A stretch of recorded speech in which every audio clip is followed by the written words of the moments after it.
السلام عليكم. قصة نجاح اليوم شخصية انشهرت وانعرفت بقطاع التجزئة.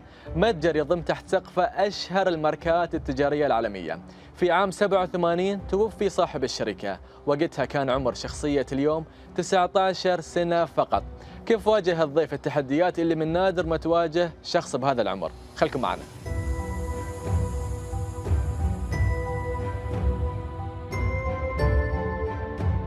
السلام عليكم. عليكم السلام عبد الرحيم، ورحمة الله يمسيك يا بالخير. مرحبا.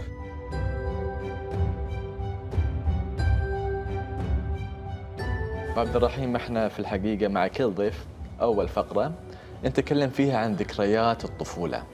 تحن لي هاي الذكريات؟ طبعا أكيد. يعني كل واحد فينا يعني ذكريات الطفولة عنده مهمة جدا، لازم يحتفظ فيها. أصلا أقول دائما لازم الواحد يحتفظ حتى بالطفل اللي داخله، ما يهده، ما يتركه يعني. فالحمد لله طفولتنا كانت ممتازة نوعا ما، أحسن من غيرنا بهالعالم كثير.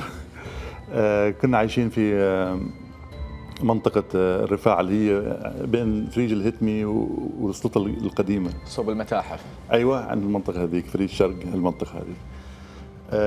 هناك طبعا كانت جنب مدرستنا كان مدرسة أبو بكر. هناك كان الوالد الله يرحمه يشتغل في شركة شل، كان دوامهم بعد في راس أبو عبود، فقريب هناك بعد يعني، فالمنطقة كانت بالنسبة لنا مناسبة.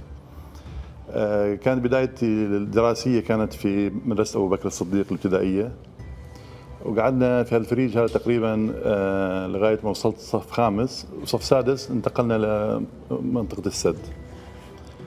هناك آخر سنة في الابتدائية دخلت مدرسة طارق بن زياد، وبعدين الإعدادية في قطر الإعدادية، والثانوية في الاستقلال. الطلاب المدارس كانوا تلاقي مثلا أنت عمرك 7 8 سنوات جنبك واحد عمره 13 سنة، تكبر شوي تلاقي واحد متزوج معك في الصف. فيعني كانت متنوعة لكن بعد حلوة. تكلمنا عن مرحلة الدراسة، مرحلة الفريد، لكن أهم مرحلة ما ذكرتها اللي هي مرحلة الولادة. مواليد سنة كم؟ أنا صراحة ولادتي شيء غريبة. شلون؟ لأن والدي الله يرحمه كان يشتغل في شركة شل هني في قطر طبعا، وابتعثوه سنتين إلى سنغافورة. سنة كم الكلام؟ وراح سنة 66، وأنا ولدت 67 في سنغافورة. في سنغافورة؟ إيه، فكان ولادتي سنغافورة، فشيء غريب. إيه. فأول ما جاء السفير السنغافوري، أول ما فتحوا السفارة في قطر يعني، من أول الناس اللي زارهم قال أخي في واحد قطري مولود سنغافورة من 67، هاي لازم نشوفه نتعرف عليه.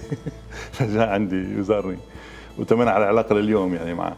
بعد مرحلة الثانوية كيف كانت النقلة لمرحلة الجامعة؟ بعد الثانوية طبعا كمان عشان كنت لاعب سلة، كان في مدرب منتخب في قطر اسمه لورسيني، توفى الله يرحمه. كان على علاقة مع الوالد في آخر السنين، كان حابني أروح على الجامعة اللي هو كان يدرب فيها، جامعة اسمها نيويورك يونيفرسيتي في نيويورك. فرحنا على الجامعة على أساس إنه يعني كلم هو مساعد اللي صار مدرب الفريق بعد ذلك، فكلم قال أنا بعت لك لاعب من عندنا هني وبيدرس، وهم عائلة في البزنس، وهي الجامعة من الجامعات المتفوقة في البزنس يعني، المعروفة يعني. فرحنا هناك أنا والوالد والوالدة، وصلنا على نيويورك. هالكلام بال 85. 85 نيويورك مش مثل نيويورك اليوم. نيويورك ذيك الأيام كانت من أعلى المدن في الجريمة. فوصلنا الفندق، أول ما دخلنا الفندق اللي فيه يمكن حوالي 4 كفول على الباب. فالوالدة والوالد قالوا يعني إيش هاي فندق 5 نجوم وفي 4 كفول، يعني أكيد هالمنطقة هاي فعلا تخوف. فرحنا بعدين على منطقة تكساس، كان هناك صديق للوالد يعني كان ممثل أحد الشركات هنا في، يعني يجينا يزورنا، فكونا صداقة احنا وياه عائلية يعني. فقالوا هناك اقعد هناك عنده شوي، تعلم انجليزي وابدا حياتك الدراسية، وبعدين تنتقل اي جامعة تحبها بعدين لاي مكان. طبعا ما طولت فترة الدراسة، ما طولت كثير. الوالد الله يرحمه توفى وانا في بداية السنة الثانية، فاضطريت اترك الدراسة وارجع على قطر هني يعني واتابع العمل وكذا، فما ما كملتها كاملة يعني هذيك الفترة. وبعدين طبعا رجعت هني اشتغلت، انتظرت اخوي نبيل، كان اخوي تو بادي معي الجامعه، نفس الجامعه جاء، واستنى اخوي نبيل لما خلص المرحله الجامعيه. طبعا امي دائما تحث على التعليم اكثر من غيرها، يعني ان انت لازم تكمل، لازم ترجع. قلت لها الحين صار لي 5 سنين اشتغل، ما ابي ارجع، يعني خلاص انا اخذت على جو الشغل، والحمد لله الشغل قاعد يكبر وينمو. ف يعني ما اعتقد اقدر اترك الشغل ارجع اكمل جامعه مره ثانيه، اقعد 3 سنين برا، ما حتكون صعبه علي. اصرت، فقلت اوكي عشان ارضيها خليني اشوف لي جامعه تفهم وضعي، انه ما ابي انا اقعد 3 سنين برا، فاذا اقدر اخلص ال3 سنين هذول بسنه كان بها، غير هيك ما حرجع ما اقدر. فرحت دورت لقيت جامعه اسمها امريكان يونيفرسيتي ان لندن، الحين سكرت مو موجوده، بس هذيك الايام كانت من الجامعات المهمه في الديزاين والفاشن والكذا، بس كنت ادرس بزنس انا. فرحت هناك قلت لهم شوفوا انا عندي وضع خاص كذا كذا كذا كذا، هل ممكن ان تخلوني اخلص ال3 سنوات بسنه؟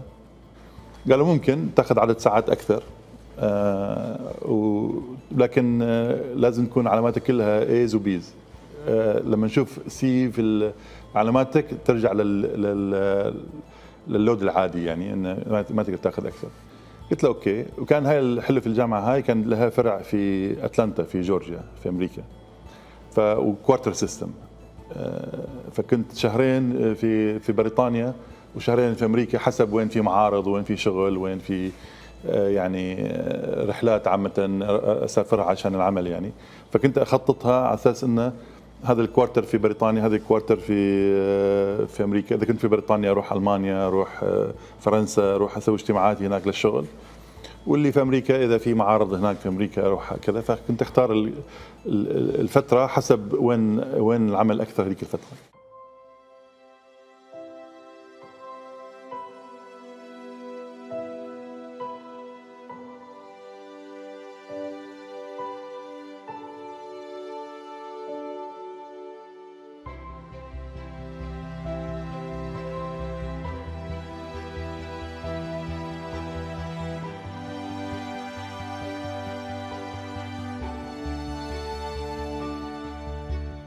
من ذكرياتك، ذكريات الطفولة، ذكريات المدرسة، ذكريات الجامعة، نلاحظ أن الله يغفر له الوالد كان له دور في تكوين شخصيتك. كيف الوالد ساهم في صقل شخصية أشرف بوعيسة؟ الوالد طبعا بما انه متعلم وكذا، كانت الحكومة هني مفكرين أن شركة البترول اللي كانت قائمة ذيك الوقت كانت شل هي عندها حق التنقيب عن النفط هني في قطر، ان يوم من الايام اكيد بتصير شركه قطريه ولازم يحطوا فيها عرب، ولازم فيها ناس تكون من اهل البلد. فكانوا يعني دائما طالبين انه تعال يا عبد الرحيم الوالد، يعني تعال اشتغل معنا ونبي عنصر محلي، ونبي ناس من اهل البلد يكونوا في هالمسيره، يبدوا هالمسيره. والحمد لله ابوي راح اشتغل هناك في شل. وبعد فترة طبعا مثل ما قلت لك راح سنغافورة 2 سنين ورجع هني وكمل معاهم لغاية ما تقريبا صار في عدد كافي من القطريين في الشركة. وقرر هو قال لي أنا ما أقدر أورث ابني وظيفة، أقدر أورث بزنس، أقدر أورث مثلا مهنة عمل مثلا أوكي، بس إنه الوظيفة يمكن صعب.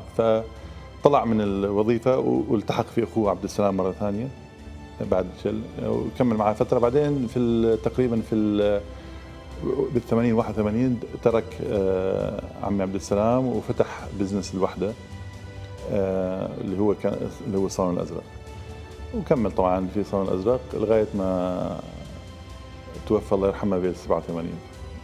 طبعا احنا بيكون صغير الواحد ما يتعلم كثير من الاباء، يعني كطفل انت يعني للاسف ما قدرت اقضي معاه وقت كثير، لان يعني لما رحت الجامعه كان عمري 17 سنه تقريبا، 17 18. لما توفى كان عمري 19 يعني.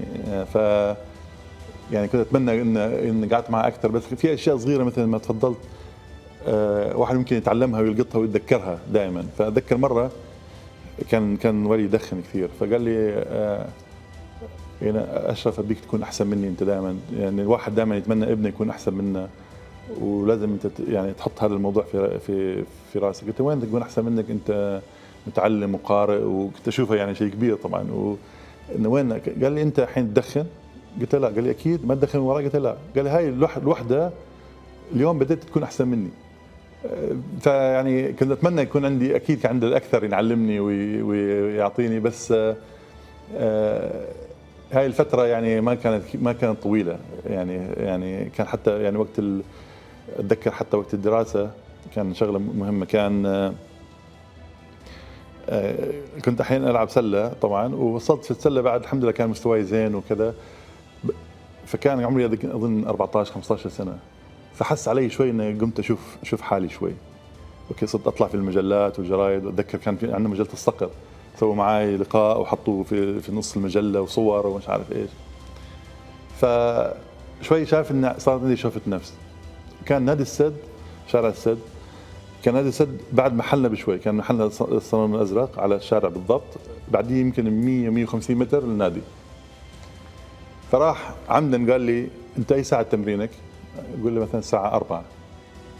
قال لي زين الساعه 3 3 ونص ابيك تنظف شبابيك المحل من برا. يقول لي ليش انظف؟ قال هاي عشان قبل ما تروح النادي تكون لابس ملابس الرياضه، تنظف الشبابيك وبعدين تروح تتمرن. كانت بالنسبه لي انه يعني شو العمله هاي، الحين كل اصحابي اللي رايحين على التمرين والشباب اللي انا شايف نفسي عليهم كلهم كان يشوفوني انظف الشباك. بس كان طبعا ذاك الوقت ضيقت جدا، وكنت احاول اني ما اتهرب من الموضوع وكذا، وكان هو يعني بالنسبه له هذا موضوع هام. فكانت صعبه كممارسه، لكن بعدين فهمتها يعني، وفعلا يعني هاي من الاشياء اللي كونت شخصيتي.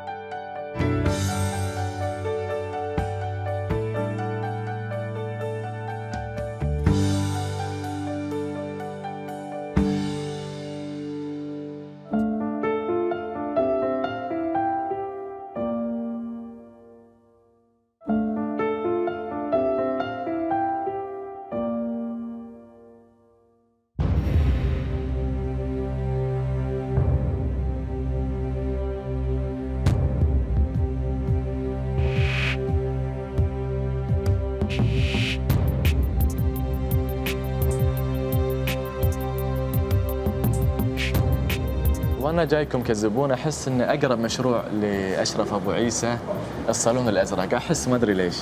صحيح والله. طبعا الصالون الازرق هو البدايه. الوالد الله يغفر له لما توفى كان ترك لنا بس هالصرح هذا، يعني المحل هذا كان طبعا صغير بالاول، لكن كان مؤسس صح على يعني اسس مضبوطه. ولما جيت انا ما كان في صعوبه اني اكمل بعدين. فطبعا الصالون الازرق هو الاساس، ومن الصالون الازرق كل المجموعه نمت.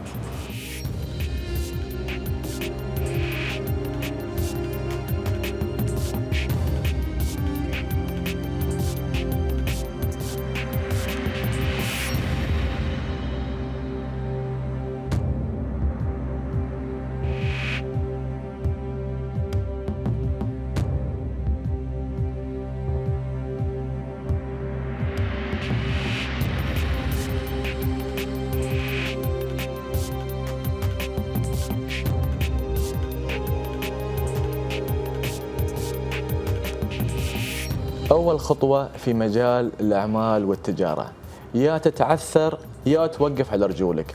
أول خطوة كانت للسيد أشرف أبو عيسى بعد وفاة الله يغفر له الوالد، كيف كانت أول خطوة؟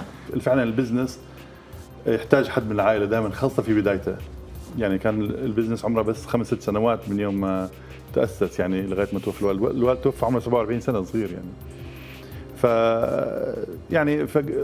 طبعا القرار بالنسبة لي كان مأخوذ، يعني ان انا خلاص بقعد في الدوحه وبكمل في البزنس. ففي الاول طبعا الاشياء اللي تواجهك ان مثلا الموظفين الموجودين معك اللي كانوا في البدايه مع الوالد يشوفوك بالنسبه لهم كطفل، يعني ما يشوفوك كمديرهم. فكانت هاي شوي تحدي في الاول، وصار عندي اشكاليه في الموضوع. ان مثلا في الاول حاولوا انه ان مثلا يحطوا ادوات ضغط علي ان احنا اذا نبينا نكمل في هالشركه، لانهم هم بعد يعني خايفين على مستقبلهم، انه يقول لك الحين اوكي صاحب العمل واللي اسسها توفى، الشركه الحين صغيره ما فيها مدراء كثير، فيها بس هو وكان باقي الموظفين، وكان معتمد اكثر شيء على الجمله. فجوني موظفين الجمله والبياعين كانوا 80% من الكادر عندنا كانوا يشتغلوا في شغل الجمله، و80% حتى من البيع كان جمله، ما كان تجزئه مثل اليوم. فجاوني قالوا لي احنا اذا تبينا نكمل عندنا الشروط 1 2 3. الحين انا صرت في دوامه، اذا قلت حق جماعتي وحق اهلي وحق عمي بالذات اللي كان لنفس الشغل بس في الامارات، اذا قلت لهم انه والله صار معي الظرف هذا، يقول لك شفت شلون؟ قلنا لك ارجع دراستك، خلي حد ثاني يدير الشغل هذا، نجيب مدير ولا شيء ويكمل ولا. فما حبيت اشارك حد في المشكله هاي بالذات، لانها صادفتني بعد ما رجعت حوالي بس شهر، يعني ما طول. فقررت بعد 2 3 هيك من التفكير، كان قراري ان اقول لهم ان انا مستغني عن خدماتكم كلكم. يلا انا ببدا مثل ما والدي بدا من الصفر من 5 سنوات 6 سنوات، انا ببدا الحين من الصفر كمان. ويلا مع السلامه. قالوا قلت له يعني الحين تستغلوا الظرف مثل هذا زين، وتحاولوا انه يعني زي ما قلت لي بدراعي في هالشغله وتحطوا شروطكم ان تستمروا كذا، انا ما اتقبل الموضوع هذا. سبحان الله هاي الشغله طبعا هم كلهم تراجعوا في الاخر، يمكن ما عدا 1 أو 2، وهذول فعلا خلاص تركوا الشغل وراحوا. اما كانوا هم تقريبا حوالي 10 اشخاص اللي قدموا هاي العريضه، كانت مكتوبه. فمن 10 تم يمكن 8 ذاك الوقت، واليوم في منهم 5 للحين في الشركه. فيعني هذا من العامل اللي ساعدني كثير كمان وجود عمي محمد، الله يطول عمره، موجود الحين. ففي الاول كان دائما موجود، اذا ابي اي استشاره ابي اي شيء، حين سفر نروح معارض مع بعض، فتعلمت منه كثير يعني، واشكره على الموضوع هذا.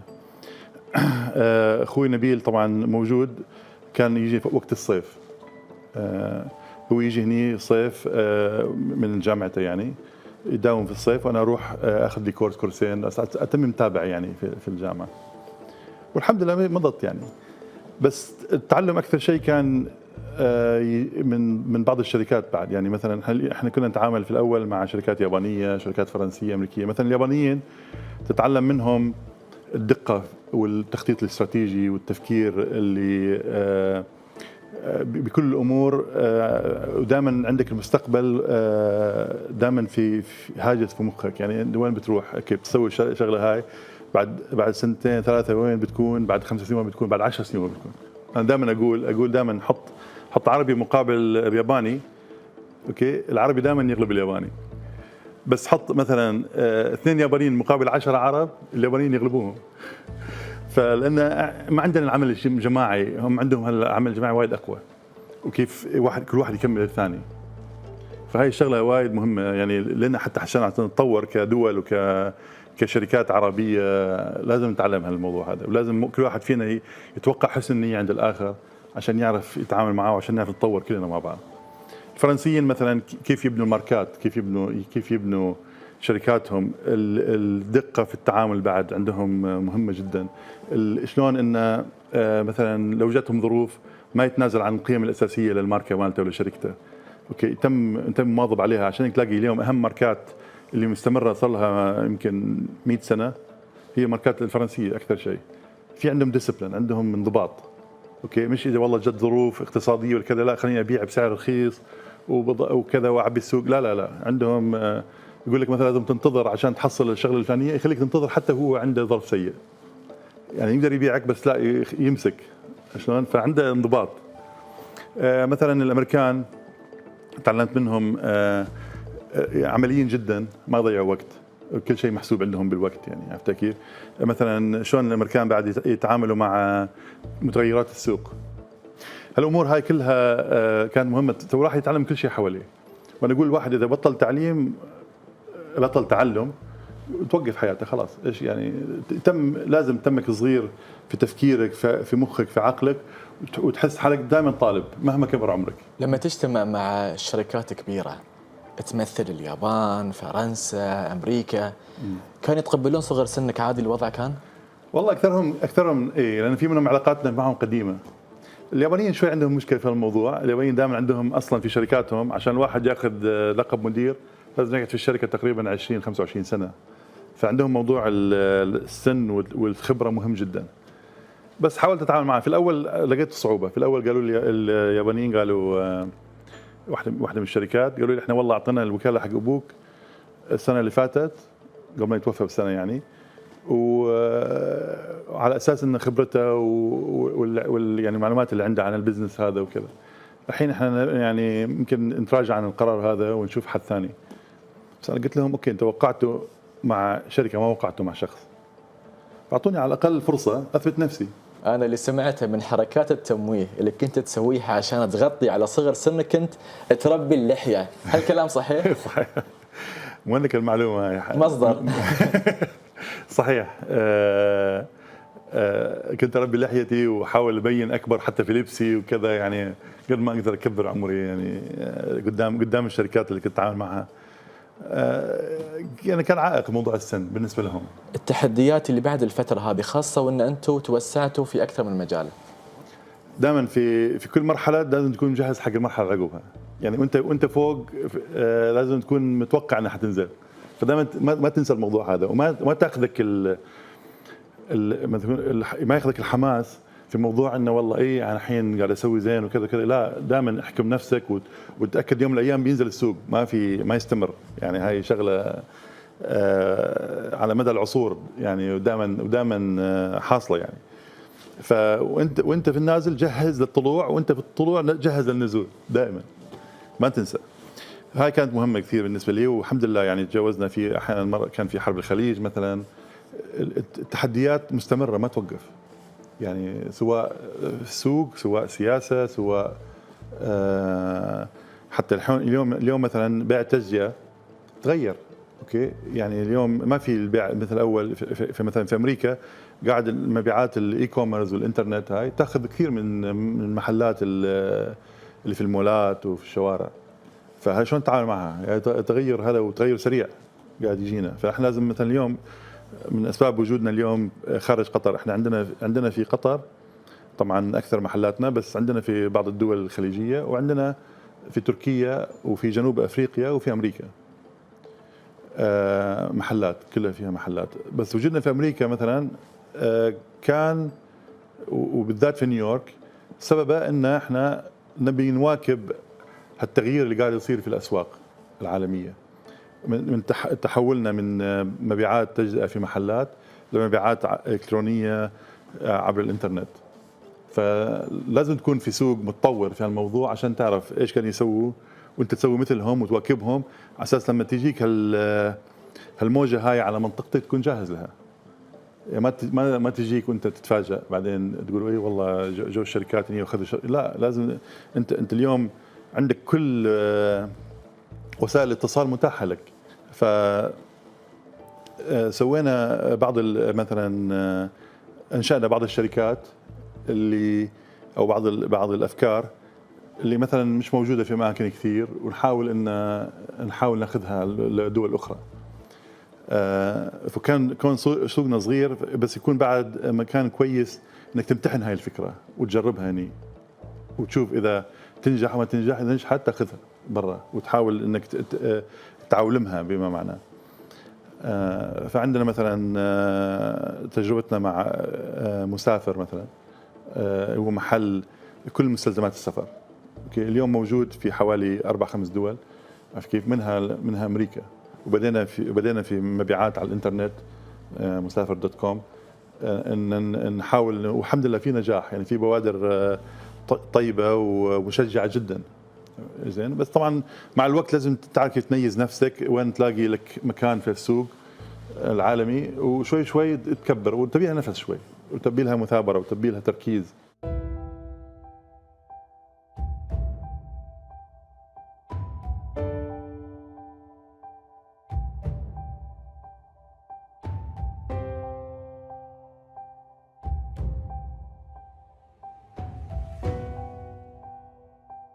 سيد أشرف، شو اللي حاب توجهه من نصيحة للشباب، خاصة الشباب اللي توهم في بدايات مشوار التجارة؟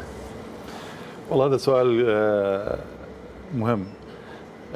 بالنسبة للشباب اليوم أنا يعني ألاحظ الحين في بعض الشباب عندهم كثير اتكالية وفي شوية كسل عندنا في شبابنا شوي.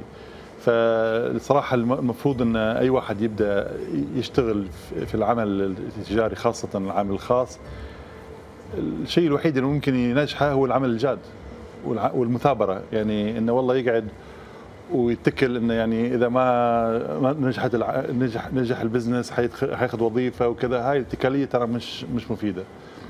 وابي الناس تحب كمان الشباب تركز على العمل مالها. يعني تحصل احيانا الناس عنده وظيفه ومعطي البزنس مثلا ساعه ساعتين من يومه وخلاص ان انا بصير بزنس مان. لا، مش هو الطريقه. لا، انا افضل حتى ما يكون عنده ولا اي وظيفه ثانيه ويركز على اللي يسويه وان شاء الله بينجح.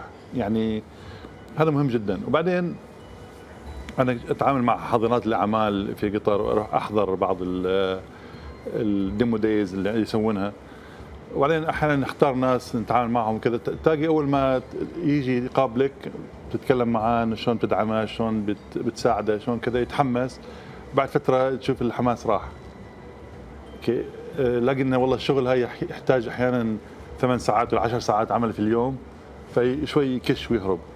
يعني هذا فلازم انا اقول اللي يحب يدخل مجال البزنس انه يشتغل في الشركه، يعني في الشركات الخاصه في القطاع الخاص على الاقل 2 سنين، يعرف ايش يعني العمل في القطاع الخاص، يعرف ايش البزنس، ايش التحديات، ايش المشاكل، يعني نوعيه المجهود المطلوب منه. هذا شيء مهم. سيد أشرف بعيسى، في الختام صراحة نشكرك على تلبية الدعوة وأيضا الظهور في برنامجنا. شكرا لكم. مثل ما تابعنا مشاهدينا، كبر المسؤولية والضغوطات كانت من أهم أسباب نجاح شخصية اليوم. حلقة جديدة وضيف جديد في قصة نجاح، انتظرونا.